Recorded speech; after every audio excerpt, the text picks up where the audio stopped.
Renoven, el mayor fabricante de ventanas de aluminio y PVC, presenta Renoven Hogar. Una nueva división dedicada a la venta e instalación de todo tipo de soluciones para interior y exterior. Cortinas decorativas, toldos, pérgolas bioclimáticas, suelos técnicos, cortinas de vidrio, domótica. Renoven, soluciones para todo tipo de necesidades.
Pepe Villuela Castillo, bienvenido, muy buenas noches. Buenas noches y muchas gracias. Gracias por estar hoy con nosotros, Pepe. ¿Estamos viviendo un tiempo en el que cada vez es más difícil sonreír? Quizá nos lo están poniendo complicado, pero yo creo que la risa y la sonrisa es algo así como la vida, ¿no? Las plantas muchas veces nos parece increíble que puedan surgir en un muro, entre unas piedras, en un lugar muy seco o excesivamente húmedo, que después de una hecatombe vuelvan a salir, y eso ocurre con el humor, es prácticamente imbatible, ¿no? Mientras exista un ser humano, o dos, mejor, pero creo que con uno sería suficiente, el humor va a existir. Sea hombre o sea mujer, intrínsecamente, ¿tú cómo crees que es el ser humano? ¿Hemos nacido para sonreír? ¿Hemos nacido para sufrir? ¿Para qué? ¿Necesitamos alguien que nos haga reír, que nos haga sonreír? Yo creo que nacemos llorando, para empezar, ¿no? Pero quizá porque venimos de un sitio muy acogedor, muy calentito y muy agradable. Y de pronto empezamos a notar frío y empezamos a notar otras cosas, ruidos, una especie de agresiones. Pero en el fondo, nuestro deseo yo creo que es recuperar aquel estado de placidez. En ese sentido, yo soy muy hedonista. Creo que que el ser humano ha nacido o está aquí para disfrutar, o por lo menos es lo que va buscando siempre. Y sí que es bueno que exista alguien a nuestro lado que nos haga sonreír, que nos abrace, que nos haga sentir amor, calidez, pero yo creo que evidentemente vamos buscando, a no ser algún trastornado, fundamentalmente el placer, ¿no? Hay gente que busca hacer daño, pero yo creo que el placer, que además de alguna manera, si tienes la cabeza en otro sitio, sí que está reñida con el displacer de los demás.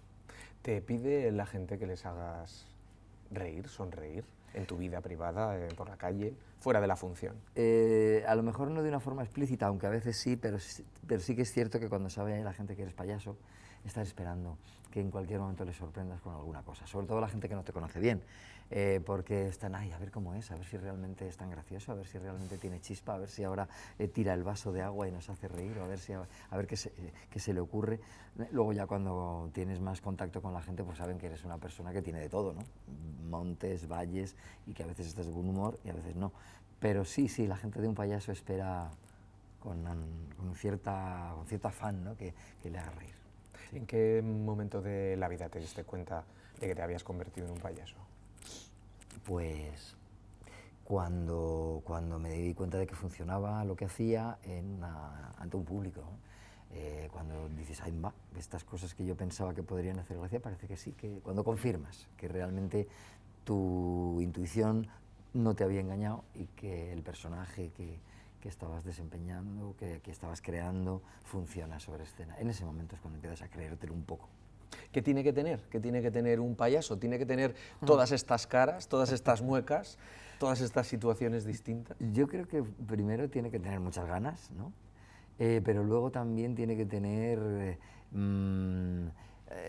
mucho deseo de contactar con la gente, de mucha, diría yo, capacidad de observación y una capacidad también para viajar hacia el lugar que yo creo que es de donde emana y nace todo buen payaso, que es la infancia. Ese momento de nuestra vida en el que somos libres, jugamos y no nos importa equivocarnos, no nos importa caernos. Ese momento vital en el que todo está por descubrir, en el que todo extraña y todo es maravilloso. O sea, en resumidas cuentas y sin tanto envoltorio, yo creo que lo que hace falta es volver a ser niño, o intentarlo, o por momentos ser capaz de viajar en el tiempo y recuperar la esencia de la infancia. Cuando tienes al público delante, porque bueno, has hecho mucha televisión, a veces en la tele está uno solo en un espacio como este, en el que estamos aquí 4 personas y no hay nadie más, pero cuando tienes un público que lo ves, que lo oyes, que lo sientes, ¿has sufrido la falta de acompañamiento del público? ¿Alguna vez has sentido, oh, es que no he hecho gracia, es que no se han reído? Muchas veces, precisamente por eso, digamos que luchas para que eso no vuelva a ocurrir, porque se pasa tan mal, ¿no? Que por un ejercicio de supervivencia empiezas a rebuscar, a ver qué ha fallado en el mecanismo, qué ha sido lo que no te ha acompañado. Y se pasa muy mal, es muy angustioso. Yo creo que debe ser comparable a cuando te hundes en el agua y no eres capaz de sacar la cabeza, no te sientes que te ahogas, que dices, ¿y ahora por dónde salgo? Me voy a morir aquí, ¿no? en medio de este fracaso. Pero hay múltiples factores. A veces los descubres, a veces tiene que ver con el espacio, que no es el adecuado, la hora, pues que tú ese día estás muy tonto y muy soso, que no has respetado el tiempo del gag. Hay múltiples factores, pero hay veces que no los descubres, porque en ese momento recurrimos a la palabra misterio, ¿no? Y decimos, es que esto es muy misterioso, es que es muy mágico el humor. Yo no sé si es mágico, si tiene que ver con la matemática, con la precisión, pero efectivamente no siempre se da con el quiz. Y se pasa muy mal, pero precisamente porque no quieres que te pase, antes de salir estás muy nervioso y estás analizando y viendo a ver cómo voy e intentas conectarte desde que sales con el público, que eso es muy importante para que fluya la comunicación, y como en esta conversación, ¿no? Si tú y yo nos miramos a los ojos y nos entendemos es más fácil hablar, pues cuando sales al escenario también te ocurre lo mismo, pero hay veces que esa conexión no se produce. Bueno, hay relevo, porque claro, si buscamos payasos en nuestro país, nos sobran bastantes dedos. No sé cómo está el futuro. Yo creo que hay muchos, muchas y muchas. Hay mucha gente que se dedica a esto. Otra cosa es que sean muy conocidos. Y referentes, ¿no? Yo, por buscar referentes, que yo creo que al final, de alguna manera... Claro, es que el problema quizá es que ahora en nuestro ámbito televisivo no hay espacio para fomentar nuevos valores, nuevas caras. Yo concretamente tuve mucha suerte, porque en los primeros programas de televisión en los que aparecí, que son los que me permitieron darme a conocer, pues había una intención de buscar. Uno era Cajón Desastre, en el que había un espacio para, digamos, artistas noveles, y luego en Pero esto que es, que también buscaba, en este caso era Hugo Stuben, recientemente fallecido por cuestiones de pandemia, en paz descanse, pues él tenía mucho interés y se dedicaba a ir por garitos, donde estábamos los que no habíamos todavía sido conocidos, y nos llevaba a su programa. Y ahí, claro, de pronto, más en aquellas circunstancias, en una televisión pública única, de la noche a la mañana, si funcionaba lo que hacías, te convertías en alguien muy conocido. Si no hubiera sido por eso, yo seguiría haciendo lo que hago, pero nadie lo sabría. Y eso pasa con muchos payasos y muchas payasas ahora. ¿Y tú crees que tendría ahora, por ejemplo, sentido en la parrilla de alguna televisión un programa como El 1, 2, 3, en el que también te vimos, te conocimos, pudimos de alguna manera acompañarte casi de manera semanal, o no? ¿O esto también es el reflejo de que la sociedad española ha cambiado? Más que la sociedad, yo creo que lo que ha cambiado son los medios de comunicación, las posibilidades que tienen de albergar estos contenidos. Cuando yo empecé no existía ni por asomo, nadie lo podía imaginar que iba a existir redes sociales, canales como YouTube, plataformas de televisión que tienen una producción distinta a la que se tenía en aquel momento. Vivimos un momento muy diferente.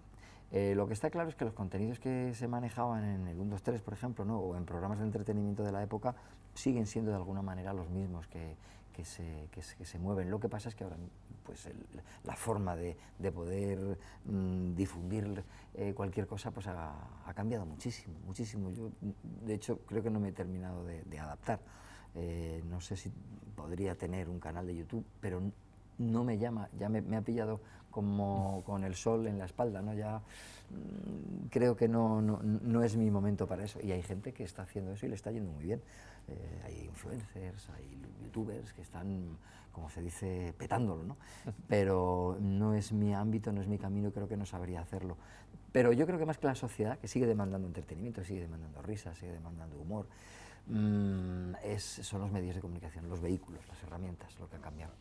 ¿Y el teatro ha cambiado o sigue manteniendo la esencia del principio? Mientras Pues, esos espacios sigan abiertos y no se cierren, cosa que ya ha dejado de ocurrir, por ejemplo, con los cines. Sí.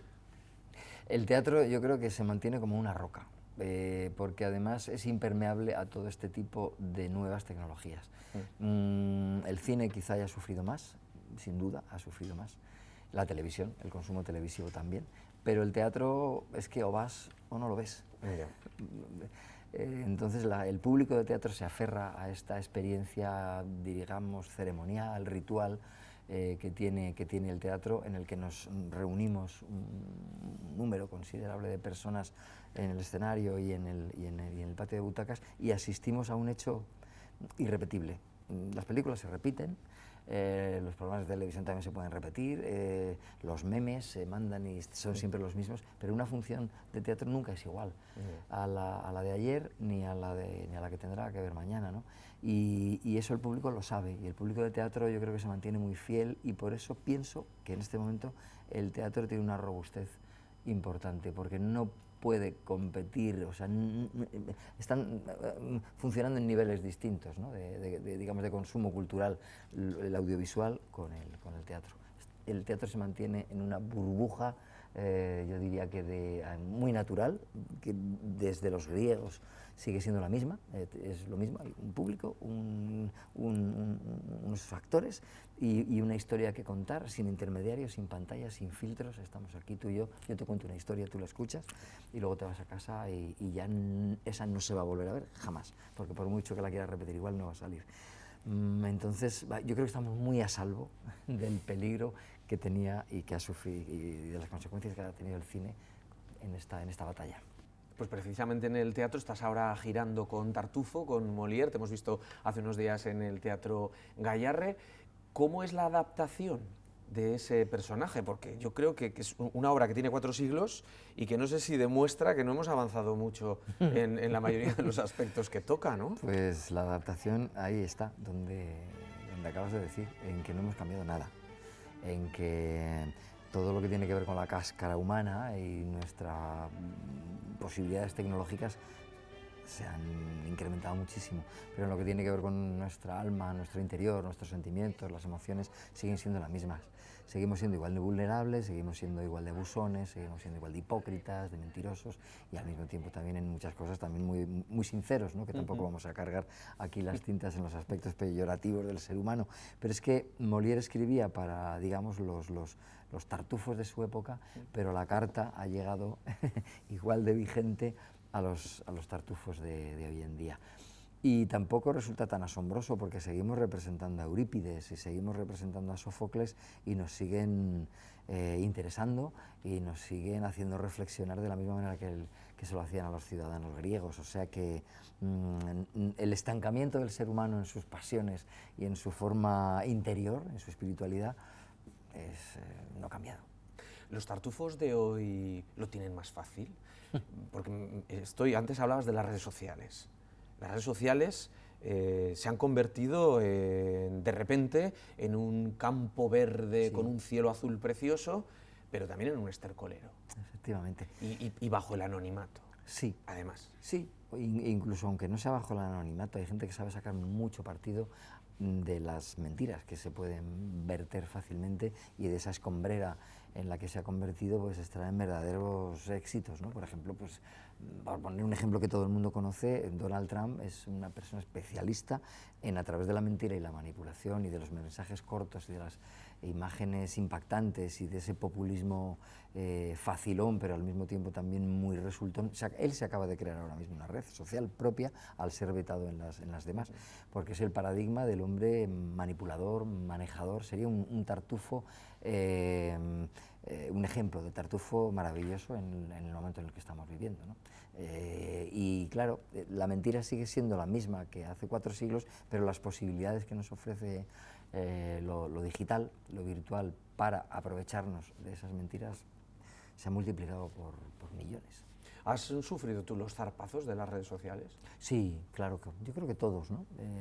Porque es un lugar agreste, es un lugar donde en el momento en el que hay alguien a quien no le gusta lo que piensas, pues no solamente discrepa, que me parece maravilloso, para eso estamos aquí, para discrepar, discutir y construir desde la diferencia, sino que te agrede, que te insulta y que te puede llegar incluso a amenazar. De hecho, ese es el motivo por el que no participo en redes sociales, por el cual he dejado de estar en ellas.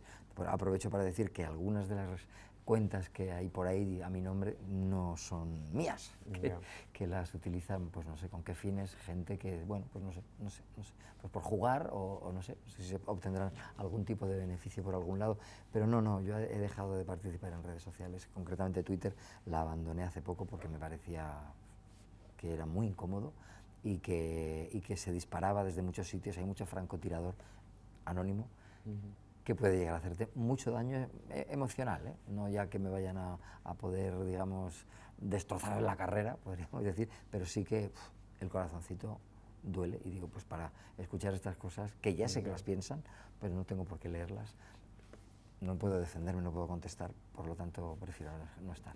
Ya. ¿Merece la pena que un humorista, que un actor, que un payaso se signifique políticamente? Yo creo que la significación política, aparte de que uno tiene la libertad y el derecho de hacerlo, creo que es conveniente, creo que es muy bueno. No es tanto significarse como expresarse, ¿no? Como poder decir con libertad lo que piensas y siempre que no se trate de insultos, porque me parece que contribuye a la salud democrática de una sociedad, que podamos con libertad y sin miedo expresar nuestras ideas y que podamos corregirlas, que en un pasado un tiempo digamos, oye, pues aquello que pensaba realmente he reflexionado, he madurado y ya no pienso igual. Esto es móvil también, ¿no? Ese tipo de... No es que puedas cambiar tus principios al modo como bromeaba Groucho Marx, ¿no? Si no le gustan estos principios, tengo otros, sino porque hay una serie de cosas que es cierto que uno no tiene los datos suficientes para opinar, opina en un determinado momento y cuando recibe nueva información o las cosas han cambiado, también su opinión puede cambiar. Pero yo creo que es muy bueno que tengamos una significación política, que no nos atemoricemos a la hora de hablar de lo que pensamos y que los demás respeten también esa forma de pensar, porque bueno, contribuye a la riqueza de la diferencia y a que la sociedad sea más sana. ¿Sigues pensando sobre Podemos, sobre el partido Unidas Podemos, lo mismo que cuando arrancó? Pues no, porque las circunstancias han cambiado y hay y yo de hecho nunca he formado parte de Podemos, nunca he tenido un carnet, digamos, de partido. Sí que me pareció en su momento, cuando el 15M se produjo, que se abrían posibilidades para nuevos partidos, para nuevas alternativas políticas en nuestro país, y de hecho así fue, pero claro, yo tengo discrepancias con respecto, pues, a algunas cosas con respecto a Podemos, y de hecho si comulgara, utilizando un término religioso, a 100%, yo no soy una persona de partidos. Cuando los he podido ver de cerca, los partidos me han parecido estructuras que está muy bien que existan, pero muy perversas y que pueden llegar a condicionar excesivamente la libertad individual, y en ese sentido, pues bueno, pues probablemente pues por eso no he formado nunca parte. Simpatizo, no tengo ningún problema en un momento determinado en decir estoy a favor, pero tampoco tengo ningún problema en decir estoy en contra de cosas que no me gustan, ¿no? Pero sí por las causas solidarias, de la mano de Payasos Sin Fronteras. ¿Cuál es el proyecto que más, en el que más te has implicado, que más te ha tocado la fibra? De los que hemos hecho los con que habéis Payasos colaborado, Sin Fronteras, pues quizá hay dos proyectos que a mí me han enganchado especialmente. Uno de ellos es el que tiene que ver con Palestina y otro el que tiene que ver con el Sáhara, que precisamente además estos días estamos viviendo una convulsión grande, ¿no? Son dos pueblos que están siendo claramente reprimidos desde hace ya muchas décadas, por cuestiones muy injustas, por una ocupación de un territorio que no permite que se cohabite y que se coexista en libertad y que se respeten los derechos de estos dos pueblos. Y concretamente con el pueblo saharaui pues tengo un vínculo cada vez más grande y más estrecho, y bueno, sí que, no que condicione, pero sí que ha entrado de una forma muy fuerte en mi vida, hasta el punto pues de acoger en nuestra casa niños saharauis en verano para que bueno, pues vivan el proyecto este de vacaciones en paz. Y además cada vez estoy más involucrado y concretamente, como te decía, en estos días que vivimos esta convulsión, pues todavía me aferro más a esa necesidad de apoyar y de solidarizarse con el pueblo saharaui. ¿Crees que esto va a tener una solución? ¿Crees que la decisión que ha tomado el presidente del gobierno tiene marcha atrás? ¿Ya solamente queda ir hacia adelante y modelarlo de alguna manera? Yo creo que si hay algo claro es que, por lo menos hasta el momento, y espero que de cara al futuro, lo que prevalezca sea la legalidad internacional. En este caso, o sea, tomar decisiones unilateralmente no solamente no se debe, sino que no se puede. Es decir, por mucho que nuestro gobierno diga yo apuesto por esta vía de la autonomía dentro de Marruecos, eso no debería ser definitivo.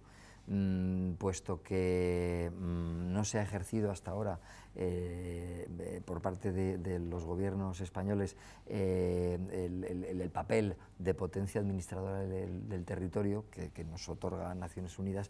Desde el momento en el que se toma parte por una de las partes, valga la redundancia, yo creo que pierdes esa condición de centralidad y de imparcialidad y dejas de ser árbitro para convertirte en parte, con lo cual pues probablemente lo que ocurra es que gobiernos sucesivos pudieran dar marcha atrás en esta decisión y entonces volveríamos a poder tener un papel central, pero ahora mismo yo creo que es Naciones Unidas quien tiene que tomar parte en este asunto y decir, bueno, vamos a ver, aquí hay dos partes implicadas, pero España ya no es quien para dirimir porque ha tomado parte por Marruecos. O sea, digamos que nos hemos quedado fuera del juego de la legalidad internacional y nos hemos pasado, en mi forma de ver las cosas, al lado de un Estado represor.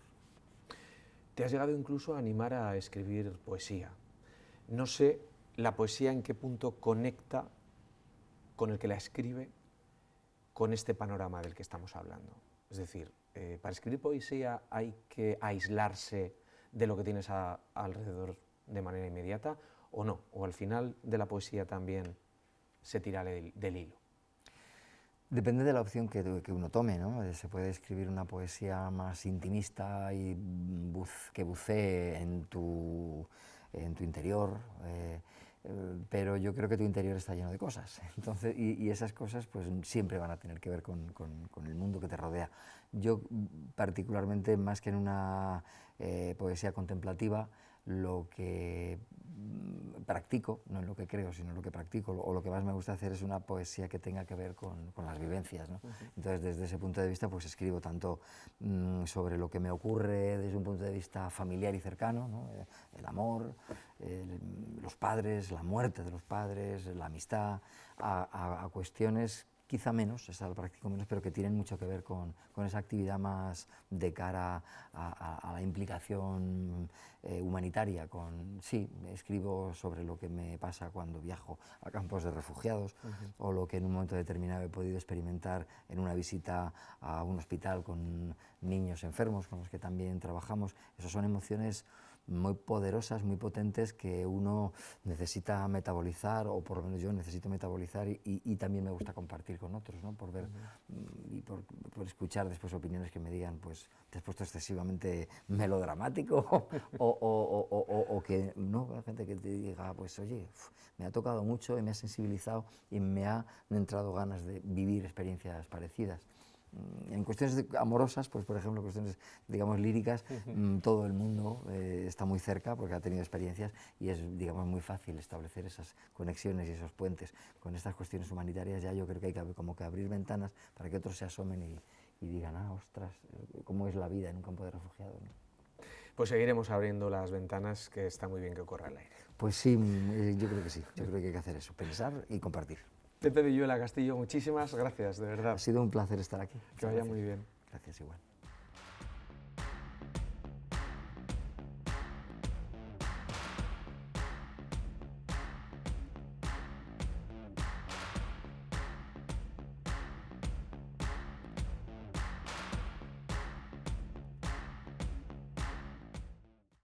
Renoven, el mayor fabricante de ventanas de aluminio y PVC, presenta Renoven Hogar. Una nueva división dedicada a la venta e instalación de todo tipo de soluciones para interior y exterior. Cortinas decorativas, toldos, pérgolas bioclimáticas, suelos técnicos, cortinas de vidrio, domótica. Renoven, soluciones para todo tipo de necesidades.